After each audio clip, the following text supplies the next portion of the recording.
latest episode of 305 Vox Populi here in the town of Miami Lakes. I'm Mayor Manny Cid, and we have a great guest today. We have Treacy, one of the executives of Royal Caribbean International, everything. You know, you talk about sales, this guy knows it all when it comes to cruise lines. Sean, how you doing? Thanks for having me on, Mayor Cid. We appreciate you coming on. I want to thank some of our sponsors. We're powered by Miami Lakes AutoMall. Shout out to Fred Senra. They're located at 16600 Northwest 57th Avenue here in Miami Lakes. His phone number is 305-455-3510. Sean, what do you think about this mural? This is gorgeous. It just brightens your day when you come in here. You got that right. Local artist Grisel Gajano. Shout out to her. You can text her at 786-353-8608. Incredibly talented local artist. Shout out to Joseph for providing some of the food today. What does he have out there? I don't even know. I gotta check it out. I know he provided for some food for our team. Thank you, Joseph. But the Matter Lakes Broadcasting, these folks do a great job. We started off 7 students last year. It was just an idea. Now it's turned into an entire broadcasting academy with 90 students, 3 teachers. It's really an impressive operation. I mean, these guys really know what they're doing. They're the real deal. They're you know what? One day we got to take them up on that. We got to film one of these on a cruise line and see that entire let's operation. take this to the seas. Absolutely. That'll be really, really cool. So, Sean, about you, one of the main questions that we ask here on the show is why, right? When we're kids, like I love cruising, so I kind of get your why because it's fascinating. You get to see the world, but what's your why? Because I think as kids, when we strive for the future, where does that come in? That you say, you know what, I want to work for the largest cruise line brand in the world. I want to be one of their executives. I want to be one of those folks out there making this happen. You know, bringing people's dreams to reality. So how did that all happen, and what's your why? Well, it's interesting you mentioned as kids because I've always had a passion for travel, and it really starts from a young age. My parents were diplomats, so my father was in the U.S. State Department and worked in multiple embassies around the world. So I was actually born in Brazil, then we moved to Spain, Guatemala, Ireland, Togo, and Africa. So I had travel in the blood from a very young age. So when I was in college and thinking about a career, I knew I wanted to get into travel, and I started in the airline industry at first. Home base for me, my mom's from Chicago, was Chicago, so I worked for United Airlines for a few years. But having lived in Brazil and Africa and Spain, the weather in Chicago kind of started to take its toll on me, and I looked south. And when I was at United, I worked with our Miami sales office quite a bit, and a number of those folks had moved to the cruise lines and said, Sean, you got to check out working at Royal Caribbean. People love the product. It's growing. It's expanding rapidly in international markets, and with your background, you'd be great at the company. And so I took them up on it. I moved to Miami 15 years ago.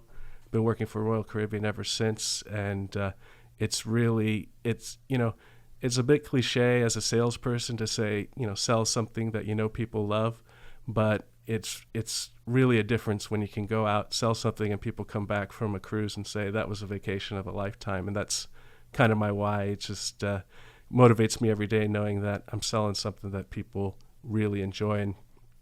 And today, you can really see, especially with the younger generation, people have moved from kind of material things to experiences. Yep. And a cruise is just a wonderful experience. It gives you time with your family and your friends, and it gives you experiences in new cultures and meeting new people and trying different things, different cuisines, we've got water slides on the cruise ships. We've got, Broadway entertainment. It brings all that experience to life that for a lot of people, it's their first time engaging that sort of thing. So it's just a beautiful industry to work in. No, that's phenomenal. So, and that's one of the great things about, showcasing that to the next generation, right? That you enjoy what you do every day. One of the worst feelings must be if somebody goes to work every day, they're like, man, I just don't like this. And, but that's phenomenal that you share that, because you go to work every day, you have a smile on your face, you want to get things done, you want to provide those dreams for folks. But No, go ahead. And you know, some days aren't going to be the greatest. I mean, we've been through you know, a tough 18 months, but when you work at a place that you know delivers a great product, it gives you that grit, that motivation to get up and even on a difficult day, get the job done. And it really helps being, you know, surrounded by great people. And I know that's been a theme. You know, a lot of people that have come on to the podcast before have talked about that. It is so important. 100%. You got to have that team around you. So knowing your background and understanding what you do around the world, right? Royal Caribbean is the largest cruise brand in the world. Correct. It's a big deal. Yeah. And you are the exec over sales for the largest cruise line in the world for every single country outside of the U.S. I mean, that's a big, heavy lift. So if you can walk us through what your job looks like, what it entails, because that is, let me tell you, that's pretty impressive. I mean, you're talking about every nation outside of domestic, outside of the U.S., but every country convincing people, hey, Royal Caribbean is the place to be. So talk to us. How do you do that? Well, you don't sleep a lot. That's the first thing, because you know it's always you know, they say 5 o'clock somewhere. It's always 9 a.m. somewhere. So I do a lot of conference calls early in the morning and late at night, and that's one thing that you have to adjust to with the travel. But the essence of what we do is the same globally, in the sense that we deliver a complete vacation, an amazing vacation experience, no matter what part of the world you're in. And really what we do, what we really rely on, what's different from other travel providers is the travel agent it sells the grand majority of our cruises. And so it's building those relationships. So it's a lot of time on planes and meeting with our travel providers, listening to them. What do their clients want? What itineraries are they looking for in the future? What kind of products we can fit, whether it's a luxury experience. We have world-class suites with genies, which are our version of a butler, with exclusive restaurants. So if you're looking for that high-end experience, or if you're looking for a more beach family fun experience, we've got the world's most amazing private destination in the Bahamas called Coco Key.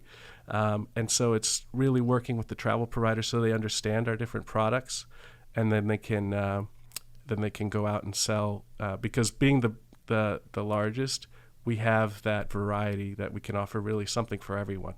Wait, so you got to be pretty nimble. So imagine going to the top travel agents in Argentina, top travel agents in South Korea, in South Africa, in Spain, in Germany, you name it. How do you do that? You know, because I know you speak Portuguese, you're fluent in Portuguese, fluent in Spanish, fluent in English, but that's also a heavy lift. How do you tell those markets, hey, this is the way to go? I mean, because that's pretty fascinating to grow the brand to where it is today. Yeah. And you're the lead on that, right? You're in charge of sales. So walk us through that, because that is very dynamic. And if you can give us a rundown of some of the countries that you got to deal with on a daily basis. I just gave you 5 examples, but I could imagine there's dozens and dozens and dozens of examples. Yeah, sure. So the one real benefit we have is cruising. Although when you live in Miami, it feels like it is a massive industry in Miami. It's still, in terms of travel, a very much small niche part of the travel business. So the vast majority of the world has not been on a cruise yet. So we have a huge opportunity. And we've been taking advantage of that and building up markets really over the last 15 years I've been with the company. And some of those markets that are starting to really grow quickly is the UK. We have an office in the UK that looks after most of our Europe business.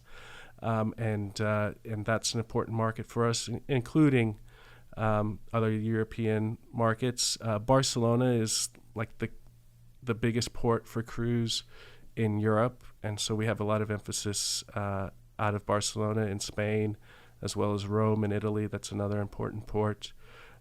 Scandinavia. So those are places in Europe that we have a lot of focus. And then in Latin America, Mexico is a huge market. We're extremely popular with Mexican clientele. So I do spend a lot of time in Mexico. And we're seeing markets like Colombia, where there's a lot of flights in and out of South Florida, cruising becoming popular there as well. And then Brazil and Argentina, which are two big markets for Latin America. But where cruising's growing the fastest and where travel is growing the fastest is Asia. Wow. And so that's a real opportunity for us. We have a big office in China, big office in Sydney in Australia, and in Singapore, where I actually ran that office for a few years. But you're seeing the middle class in Asia grow at rapid rates, and they're looking to try new things and go on vacations. And so we're spending a lot of time with travel partners in Asia, educating them about the product. That's phenomenal. And one thing we like to touch upon on the show and to showcase the future generations, the kids that produce the show, is talking about adversity. So COVID-19. Yeah, sure. I'll give you an example on my end. I own a small restaurant here in the community. Literally from the day the shutdown happened, my revenues went down 80%. I was looking around saying, what is going on? Is this sustainable? Yeah, I had no idea what the future entailed, right? So I was incredibly nervous as a business owner. I didn't know what to do. And then the human factor is my employees. Right. Like I just started inventing stuff. Hey, let's do delivery. Let's do this. Let's kind of change the model of what we do to sustain ourselves in the meantime while providing for our employees. But I can only imagine on the cruise lines, where you had all these international cruises, all these different ports, these folks from Brazil, folks from Spain, UK, ready to go on cruises, and then they get the call. You're like, hey, you can't go. It's done for an entire year. Longer than that, almost 18 months. So 18 months. Talk to us about that talk to us about adversity, because I'm sure at some point you were like, is this over? Is it over for the world's largest, cruise brand? It was definitely difficult and a lot of challenges, but I think it goes back to what we mentioned a little earlier about the people that you surround yourselves with and the people in the company. When times were good, and times have been very good at Royal Caribbean, up until the pandemic, 19 was a record year for us. We always talked about great people, but you kind of take it for granted when things are going well. But when the rubber hits the road, that's when you really can tell the difference between the teams that you have. And we really stuck it out, and we have great leadership, great grit, great support from our travel agents. Who really helped us through this. And the most difficult thing at first, funnily enough, you talked about the international guests, but our crew on board our ships are from all over the world, like 150 different countries. And if you remember at the beginning of COVID, everything was, all the borders locked down. Yep. And getting them home was like a 2-month job, just working with governments about getting people repatriated. And we learned a lot from that, built a lot of relationships from that, which is one benefit from the pandemic. And then our finance team worked quickly to get us the cash to borrow the money we needed to continue the operation or continue the company while we managed through it. And then we worked with, multi-layers of, we set up a panel of experts, former FDA heads, the best clinical experts in terms of epidemiology, what we call the Healthy Sail Panel, that helped. And we partnered with our competitor, Norwegian, on this because it was an industry thing. And we came up with a path back. And that really helped us engage with local governments throughout the world, the CDC in the U.S., the state of Florida, on coming up with a path back. And I can say now, by the end of the year, we'll have 90% of our ships back. By May, all of our ships will be back. Bookings have really started to come back. We just had our call with Wall Street on Friday. We expect to make a profit next year.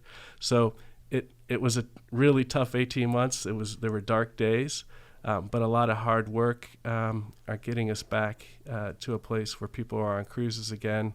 They're happy. We also benefited from, I'm proud as the SVP of International that we had opportunity to start up because we are global in different parts of the world. So our first cruise actually started last November in Singapore.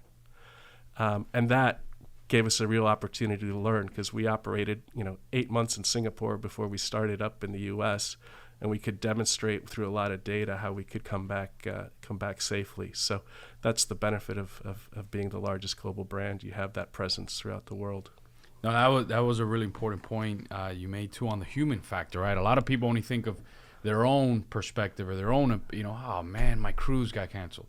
Yeah, that's, you're gonna get your money back, right? Yeah. Or you'll get a credit for a future cruise. Yeah, you get either option. Yeah. But the human factor, the people on the ship, the folks that are working, the crew, and just that story that you shared, that some of them it took 2 months to get back home. I mean, that's definitely that human factor is so important that people understand that, hey, it's just not about a financial sense, but it's taking care of people, and that's what the good brands, the strong brands in our society are all about.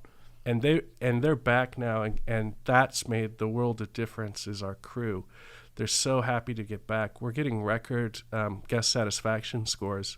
And it's really from the crew and that excitement, re-engagement with the guests. They're so happy to be and thankful to be back to work. It's making a tremendous amount of difference in terms of the experience on board. No, you got that right. And the demand, because I see it here in the town. Anytime we do an event now, the amount of people that show up is wild because there's pent-up demand, right? We had the Halloween haunted house this Friday here in our community at one of our parks. Thousands of people showed up.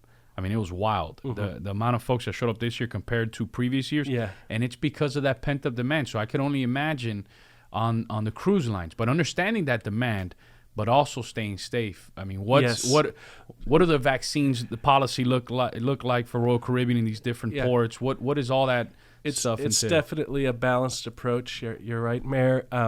We started to ramp up our capacity in a responsible way. So we didn't start filling on the ship right away. We slowly at a reduced capacity, and then we're adding as we learn more and as the incidence of the virus decrease. We do require vaccinations for all our crew. In fact, our crew asked, because in a lot of the countries where they come from, it's hard to get vaccinated. And the vast majority of the crew said, we want to get vaccinated. And thankfully, we were able to do that. So 100% of the crew are vaccinated. Adults, really 12 and above, are required to be vaccinated. That's us, but also the destinations we visit require that. So the Bahamas, that's actually the policy of the Bahamas, and that's the place we visit the most. Yep. But we're a family brand. So if you've got kids, and I know the CDC just announced that younger folks can get vaccinated, but if you're under 12, we don't require vaccination, but we do require a test before you get on the ship. But that way the whole family can enjoy the Royal Caribbean experience. And that's really proven to work. We have very low incidence of cases on board, and when we do, they're typically asymptomatic, and we get them home, and they're fine. So we haven't seen outbreaks or any incidents. In fact, because we control the whole experience on the board, it's really the safest vacation you can go on today. And so we've seen that really play out. We'll carry close to 1 million passengers by the end of the year with really very low incidences of any COVID infections. Wow, that's really, really interesting, specifically understanding how close you are in a cruise ship, right? You're really in confined quarters, everybody's hanging out, but I love cruising, and that's really great news to see through adversity, that resiliency. One of the most important things that we have to see, and understanding now you guys are going to break a profit next year, but I know revenue was way down. Yeah, well, for a while we had zero revenues because we weren't operating. So it's a ramp up, but it's ramping up, like you said. People are wanting to get back out there, and the pandemic is starting to go behind us, and we're really seeing that as we move into 2022. So new ships. Talk to us about new ships, because I know, as being the exec over sales international on the international side, you got to be able to sell and compete. That's the most important thing. You constantly have to compete. You got to change, and that's something I tell my folks here at City Hall. I tell them at the restaurant. You always have to move forward. If you're not moving forward and getting better, somebody's going to eat your lunch, right? Exactly. There's a competitor out there is going to see that opportunity. So talk to us about your new ships. What are the changes? What's the future for Royal Caribbean? Well, we've got a lot of exciting things coming. We've got ships and destinations. So I think when you look at what people look for in a cruise experience, it's the destination and the cruise ship, and we're investing in both. just next week, we're naming Odyssey of the Seas. We've got the naming ceremony right here in Fort Lauderdale. So at Port Everglades, brand new ship came over. It was actually supposed to be in Europe, but because of COVID, we brought it over to Fort Lauderdale a little earlier. And she's an amazing ship. She's part of our quantum class. She's got water slides. She's got a new virtual experience. She's got a world-class theater. We're one of the biggest theaters in South Florida when you go on. Wow. Amazing restaurants. I think she's got like 14 different restaurants on board. And really something for everyone in terms of family experience, but also our world-class solarium, which is an adults-only pool area if you're looking for some quiet. But even more amazing about Odyssey, she visits our Perfect Day island in the Bahamas, which is an experience in itself. It really is the perfect day. It's got the tallest water slide in North America, so something that really kids, young and old, really enjoy. But also the only overwater cabanas in the Bahamas, which is a luxury experience, our beach club experience, the largest freshwater pool in the Caribbean. Wow. It is, if you haven't seen it, check it out. It is the perfect day in the Caribbean. And so that's something that we really launched only a year before the pandemic, so a lot of people haven't been able to experience yet, but something that really sets us apart from the other cruise lines. And then next year, particularly for me in international, out of Barcelona, we're going to have Wonder of the Seas, which is the largest cruise ship in the world that has an outdoor deck that's kind of like our version of Central Park with live plants, trees. It's got amazing restaurants all around it. It's got a boardwalk in the back with where you could see aqua shows, so diving shows. It's going to have Broadway shows in the theater. It's got a massive promenade indoors where you've got everything from salsa dancing to restaurants to pubs. It'd be like walking into one of the biggest malls in Miami. Nice. So it's going to be a real experience. Wonder of the Seas. If you want to go on a 7-night cruise out of Europe, that's the ship to do it on. No, I'm sold. You did a great job. So I can't wait to get back on a cruise ship because that's one of my favorite vacations. But hearing it from you and understanding all the safety measures and everything, now I know why there's so much demand. One of the things that we do on the show, we do two things towards the end. The kids get to ask a question when the teacher, Ariel, what do you got? Or what do you got, Micah? So I have two questions, actually. The first question is, as far as sales is concerned, what are some of the things that Royal Caribbean is doing to shape the customer or convince the customer's mindset to want to come to Royal Caribbean versus your competitor Norwegian? The second question is, being that you are the VP of sales, what is some tips or some tips that you would give to someone coming after you or before you? Somebody that wants the role in the future. Okay. So first I'd say, in terms of convincing the guests, as a salesperson, the vast majority of our guests buy their cruises through a travel agent. So the first thing is to prepare our travel agents to sell the product. And one of the things we found in the pandemic, actually, one of the challenges as we come out of this is, the travel agents, most of them are small business owners. And so they were hit very hard. They don't have, the financing that a large corporation like Royal Caribbean was able to get. So one of the things we did as part of the pandemic is we did a RCL Cares initiative, where we actually loaned money to our travel partners to keep them afloat, to prepare them for when we came back, so that they could keep their call centers open, they could keep their team up and running, so they'd be ready when we came back. So we're very proud of having done that. And that's given us, growing loyalty with our trade partners. But more importantly, we're investing a lot in training our trade partners. We've revamped our sales team in international. We've invested in new sales tools so they can provide more videos, more educational material to the trade. And we've got some real best-in-class materials in terms of incentives for the trade. So they're able to earn more money. Our travel partners are able to earn more money now as we come back, which gets that cash in their pocket so they can invest in their teams and get them back. So that's important.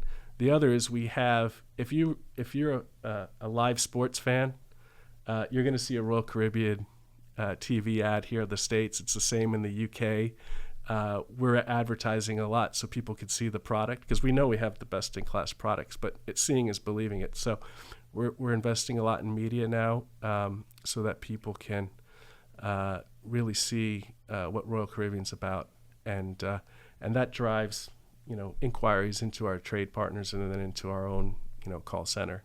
Nice. And then your second question about advice, a couple of things. I think you've got to bet on yourself. You got to take risks. As by nature, I'm an introvert.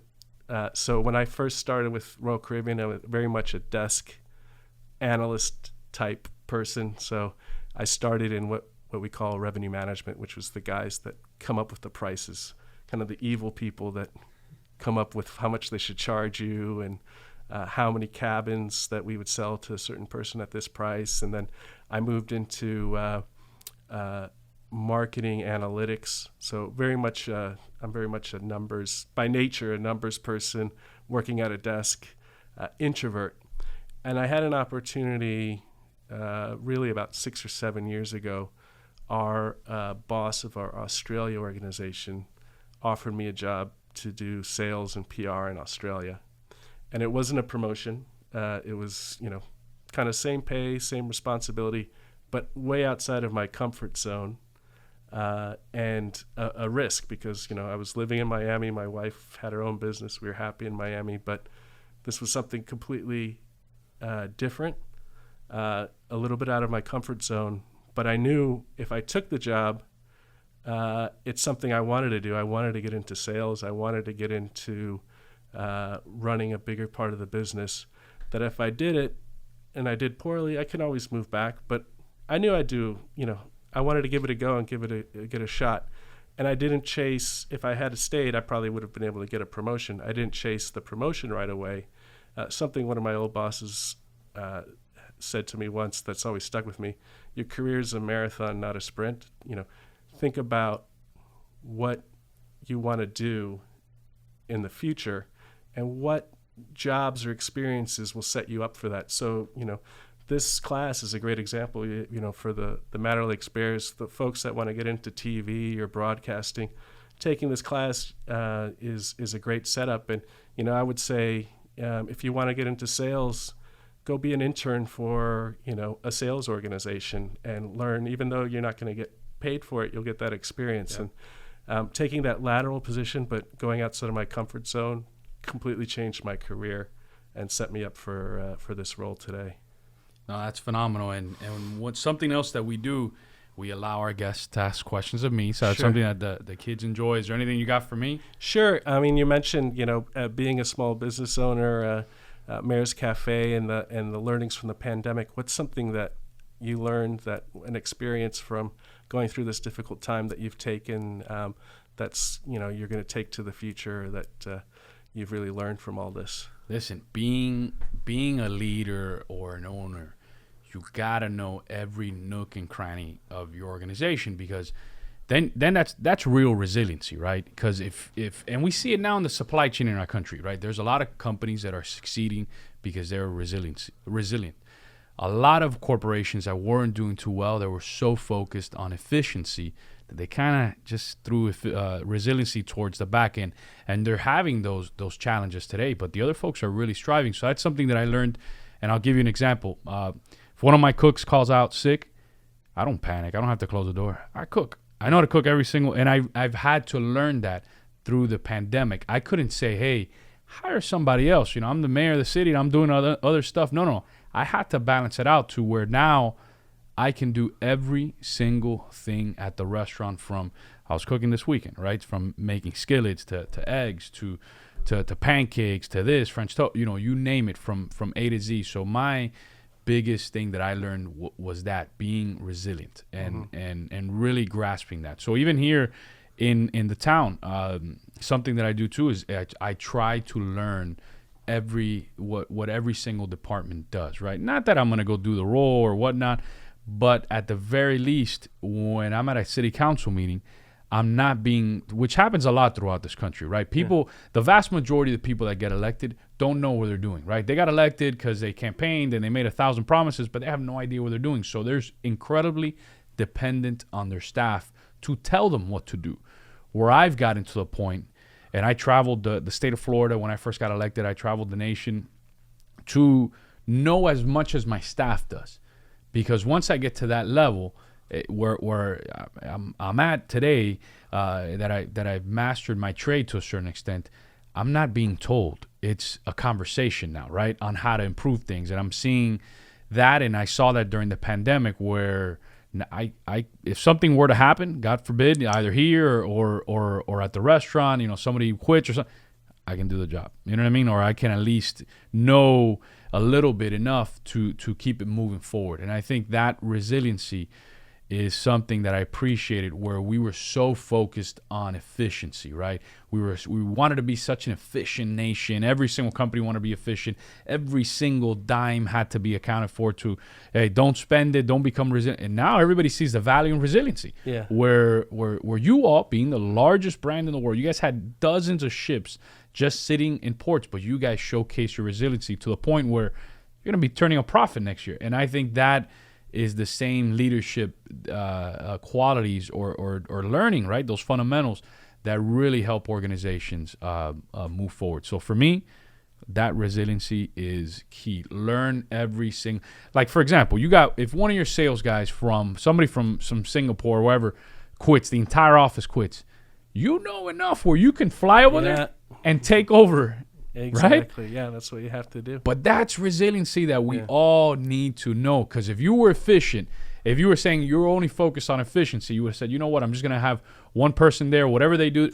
But now you're dependent. Now if they quit, what are you going to do? Yeah. Now you're down for 2 or 3 weeks, but you have those qualities as well. But that was the main lesson from the pandemic that I learned, which is so, so important. Not only don't focus so much on efficiency, but focus also on being resilient. Great.